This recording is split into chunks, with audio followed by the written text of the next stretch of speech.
السلام علیکم ورحمۃ اللہ۔ آج میں آپ کے ساتھ جو سٹوری شیئر کرنے والا ہوں وہ واقعہ یہ قرآن کا ایک واقعہ ہے۔ یہ واقعہ عام الفیل کا واقعہ ہے۔ یہ واقعہ ہاتھی والا واقعہ ہے، اور بھی بہت سارے نام ہیں اس واقعے کے۔ ناظرین کرام، حضرت ابراہیم علیہ السلام نے جب اللہ تعالیٰ کے حکم سے لوگوں میں ایک اعلان کیا کہ اللہ تعالیٰ نے ابراہیم علیہ السلام کو حکم دیا تھا کہ ابراہیم، کعبہ تو تیار ہو گیا، کعبہ تو آپ اور آپ کے بیٹے اسماعیل علیہ السلام نے بنا دیا، اب یہ کام کرو کہ اب لوگوں کے اندر اعلان کر دو۔ چنانچہ حضرت ابراہیم علیہ السلام نے جبل ابی قبیس پر چڑھ کر اعلان کیا۔ اعلان کیا کیا؟ اعلان یہ کیا کہ اللہ تعالیٰ کی طرف سے حج فرض ہو چکا ہے۔ چنانچہ جتنے بھی لوگ تھے، عالم ارواح میں تھے یا جس جہان میں بھی تھے، انہوں نے اس اعلان کو لوگوں تک پہنچایا۔ تو جنہوں نے اس اعلان پر لبیک کہا وہ حاضری دیتے آ رہے ہیں، اور قیامت تک یہ حاضری، حج کی حاضری دیتے رہیں گے۔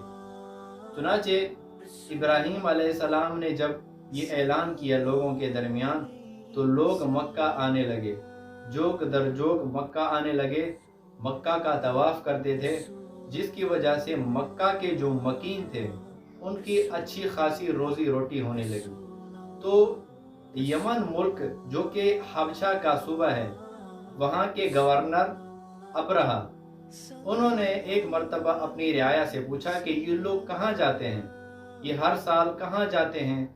تو پتہ لگایا گیا کہ یہ ہر سال بیت اللہ جاتے ہیں، جہاں پر یہ بیت اللہ کا طواف کرتے ہیں، اس کی زیارت کرتے ہیں اور اس کو ثواب سمجھ کر کرتے ہیں۔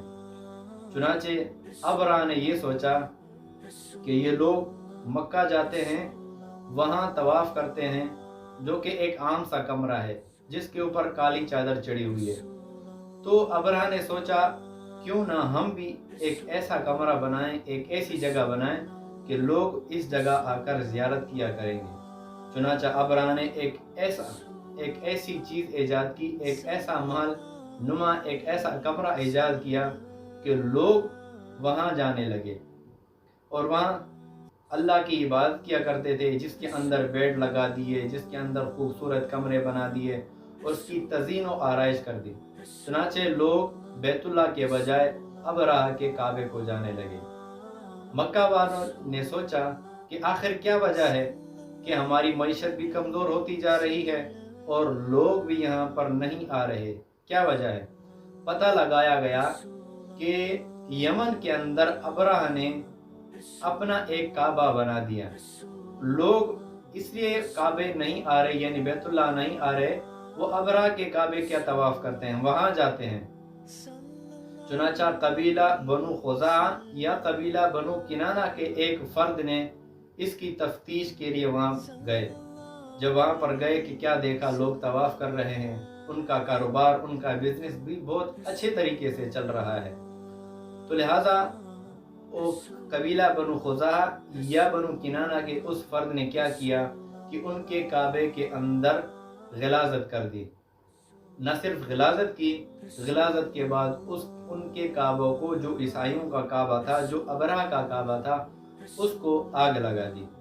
ابرہہ کو جب پتہ چلا کہ ہمارے کعبے کو تو کسی نے آگ لگا دی ہے، انہوں نے ان کی تفتیش کے لیے آدمی بھیجے۔ پتہ چلا کہ وہ آدمی مکہ کا رہنے والا تھا۔ چنانچہ ابرہہ کو بہت بڑا غصہ آیا، اور ابرہہ نے تقریباً 60,000 کا لشکر اپنے ساتھ تیار کیا اور کعبے پر چڑھائی کا ارادہ کیا۔ 60,000 ان کا لشکر بھی ساتھ تھا اور 8 بڑے بڑے ہاتھی بھی تھے۔ چنانچہ وہ اپنے ملک سے نکلے، چلتے چلتے مکہ کے حدود حرم کے اندر آ گئے۔ ابھی تک حرم کے اندر داخل نہیں ہوئے تھے، جہاں پر ایک جگہ تھی، حضرت عبد المطلب کے اونٹ چل رہے تھے، 200 اونٹ تھے۔ اس ابرہہ نے اور اس کے لشکر نے اونٹوں پر قبضہ کر لیا۔ تو حضرت عبد المطلب کو پتہ چلا کہ میرے اونٹوں پر کسی نے قبضہ کر لیا ہے، میرے اونٹوں کو کسی نے اپنے انڈر میں لے لیے، اور عبد المطلب وہاں گئے تو ابرہ کے پاس جب پہنچا تو ابرہ کو کہا کہ میرے اونٹ واپس کر دو۔ ابرہ نے کہا کہ میں نے تو سمجھا آپ بڑے ہوشیار ہوں گے، آپ بڑے ذہین ہیں، آپ بڑے قد و قامت والے ہیں، لیکن آپ نے ایسا سوال کیا جس کی مجھے امید نہیں تھی۔ میں نے تو یہ سوچا تھا کہ آپ مجھ سے کہیں گے کہ خدا کے واسطے ہمارے کعبے پر حملہ نہ کریں، ہم سے غلطی ہو گئی۔ آپ کعبے کی آپ کو کوئی فکر نہیں، آپ اپنے اونٹوں کی بات کر دی اور آپ کہہ رہے ہیں کہ مجھے اپنے اونٹ واپس کر دو۔ تو عبد المطلب نے فرمایا کہ میں ایک غریب آدمی ہوں، میں اپنے اونٹوں کے ذریعے اپنا گزر بسر کرتا ہوں، سامان لاتا ہوں، بیچتا ہوں، خریدتا ہوں، بس یہ ہماری زندگی ہے۔ باقی بات رہی کعبے کی، ہمارے کعبے کا خدا، ہمارے کعبے کا رب اللہ ہے، اللہ اپنے کعبے کی حفاظت کرنا خود جانتے ہیں۔ چنانچہ ابرہ کو غصہ آیا، اچھا تم اپنے رب کو مانتے ہو؟ ہماری بہت بڑی طاقت ہے، ہمارے پاس بہت بڑا لشکر ہے، ہم آپ کے کعبے کو، ہم آپ کے رب کو بھی دیکھ لیں گے، آپ کے رب کے پاس کتنی طاقت ہے۔ چنانچہ ابرہ نے اپنا لشکر مکے پر حملہ کرنے کے لیے تیار کیا۔